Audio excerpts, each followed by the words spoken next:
Official gua. Menurut lo orang kalau cuti itu seseorang yang cuti itu tetap boleh diganggu pekerjaan, yes or no? Nah, tetap boleh apa enggak gitu ya. Nah, kalau beberapa gua tanyain teman-teman gue sih, kalau namanya cuti ya kita nggak boleh ganggu ya, kita nggak boleh ganggu orang cuti gitu ya kan. Kita nggak boleh ganggu orang cuti. Tapi ada juga teman-teman gue yang yang bilang ya kalau cuti lu tetap bisa dihubungi gitu loh, untuk ditanya-tanya, untuk diganggu, untuk diajak meeting tetap bisa gitu loh. Sontak gue tertawa dengan jawaban seperti itu ya. Ya namanya cuti ini, kalau balik lagi ini pandangan gue. Kalau cuti itu namanya ya orang cuti, orang ambil cuti itu pasti ada alasannya ya, pengen istirahat, pengen ngapain kayak gitulah ya. Yang pasti bukan kerja gitu ya kan. Nah, kalau di company-nya gua gitu ya kan, company-nya gua itu memang cuti itu seperti WFH doang sih sebenarnya.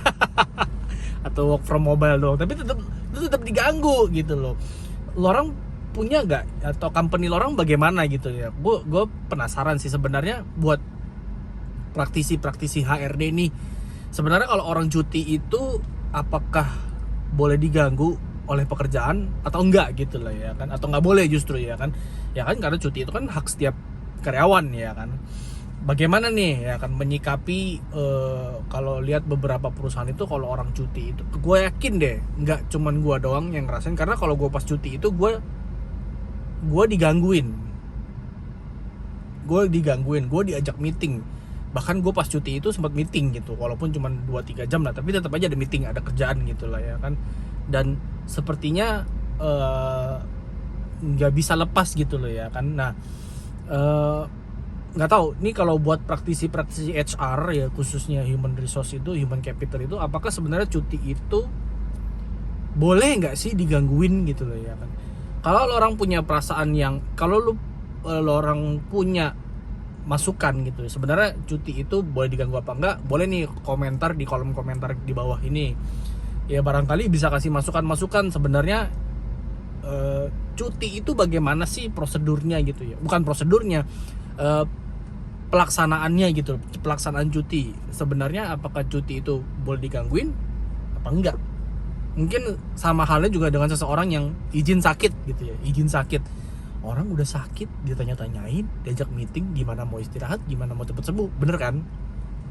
Sama sebenarnya ini terkait dengan hak manusia sih ya. hak karyawan bukan manusia, karena manusia belum tentu karyawan. Bisa aja self employee gitu ya kan. Tapi yang menjadi pertanyaan penting adalah bagaimana sih pemerintah ini mengatur gitu cuti gitu sebenarnya. Apakah itu kembali ke peraturan perusahaan ya selama peraturan perusahaannya memperbolehkan untuk digangguin, ya silakan digangguin gitu. Tapi ya aneh aja gitu kalau menurut gua kan ya, balik lagi tadi, orang mengambil cuti itu karena suatu alasan ya, pengen istirahat kayak, pengen apa kayak, yang pengen nggak diganggu dulu, pengen healing gitu ya. Karena pendapat lo orang gimana, komen di kolom komentar. Official gua.